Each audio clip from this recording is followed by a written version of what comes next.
Az Európai Bizottságban minden délben tartanak sajtótájékoztatót. Ilyenkor hangzanak el a hivatalos közlemények, és lehet kérdezni is. Minden biztosnak saját szóvivője van. A bővítési ügyekért 2004 és 2009 között Nagy Kriszta felelt. Ezen a felvételen éppen szerb belpolitikáról beszél, de hozzátartozott minden csatlakozásra váró ország, 2007-ig Románia is. És ez is az Európai Bizottság szombat délután, amikor nincs nyüzsgés. Kriszta most csak a kamera kedvéért sétál egy kicsit az épület körül, családostul. A szülői szabadság a 9 hónapos Lillával augusztusig tart. Akkor kezd újra a szóvivői szolgálat vezetőjének munkatársaként. A szóvivői feladatokat a kiszámíthatatlan időbeosztás miatt most nem vállalta, bár tisztában van vele, hogy így kevesebb izgalom lesz az életében. Az Európai Bizottság szóvivői nem hibázhatnak, mert bármit mondanak, hivatalos brüsszeli véleménynek számít. Én egyébként most talán lehet mondani, egyszer követtem el egy hibát, amiből óriási botrány lett. Azt mondtam, hogy a görög-ciprusi kormány.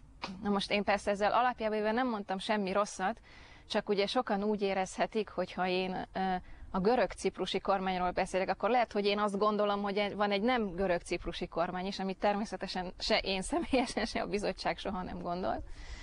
De hát ebből és amit ugye nem ismer el senki a világon Törökországon kívül.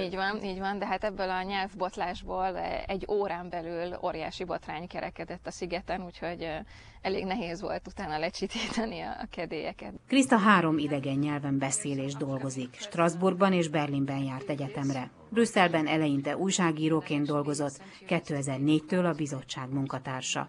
20 éve nem él Magyarországon. Azt mondja, az embernek ennyi idő után is, hol jobban, hol kevésbé, de mindig van honvágya. Neki most éppen jobban. Megszületik az ember kisbabája, és akkor nagyon, szörnyen nagyon.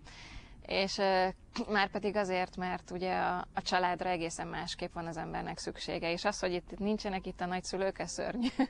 Ez szörnyű nehéz nekem, nekik és mindenkinek, úgyhogy megpróbáljuk a lehető legjobbat kihozni ebből a helyzetből, és találkozni, amilyen sokat csak lehet. De az úgy nagyon hiányzik, hogy elmenni egy jó kis vasárnapi ebédre a nagymamáékhoz. Lillának Magyarországon és Franciaországban is vannak nagyszülei. A papája francia, aki természetesen franciául, a mamája természetesen magyarul beszél hozzá. Ez részben tudatos döntés, részben ösztönösen alakult így. Szeretnénk, hogy mind a két nyelvet jól beszélje. Másrészt én el nem tudom képzelni, hogy milyen más nyelven beszéljek a gyerekemmel, mint a saját anyanyelvemen, és talán ezzel a papája is ugyanígy van, nem tudom. A helyzet ennél bonyolultabb. Vagy talán éppen, hogy egyszerűbb. Fred, az édesapa ugyanis korábbi 4 idegen nyelve mellé megtanult magyarul is. Meggondoltam, hogy nem lehet az, hogy nem tudok követni a beszélgetést, ha feleségem beszél a kis lányommal, és világos volt az indulástól, amikor összejöttünk, hogy Kriszta kedvéért és a szülei kedvéért tanulok. Ez egy óriási dolog, mert azért azt gondolom, hogy a családi élet egészen más lenne, hogyha ott most angolul, meg németül, meg nem tudom milyen nyelven mindenki össze-vissza próbálkozna megérteni egymást. Arról nem is beszélve, hogy amióta megszületett a Lilla, szerintem azért az egy eléggé kínos helyzet, amikor a vacsora asztalnál az egyik szereplő nem érti, hogy a másik 2 miről beszél egymással. A családi kommunikáció azért többnyire franciául zajlik, bár vannak kivételek. Lilla magyar mondókákat és magyar zenét hallgat. Rajong Halász Juditért és a Kaláka dalokért, amiket már a papája is velük énekel. A közös éneklés és a magyar társalgás egyébként munka is. Fred tolmácsként dolgozik, és így gyakorol a jövő évi Magyar Uniós elnökségre. A vizsgától fél, nehéznek tartja a nyelvünket, de minket, magyarokat szeret. Nagyon műveltek, nagyon várjasak, nagyon tisztelik a nagyszülőket, mondjuk az öregebbeket.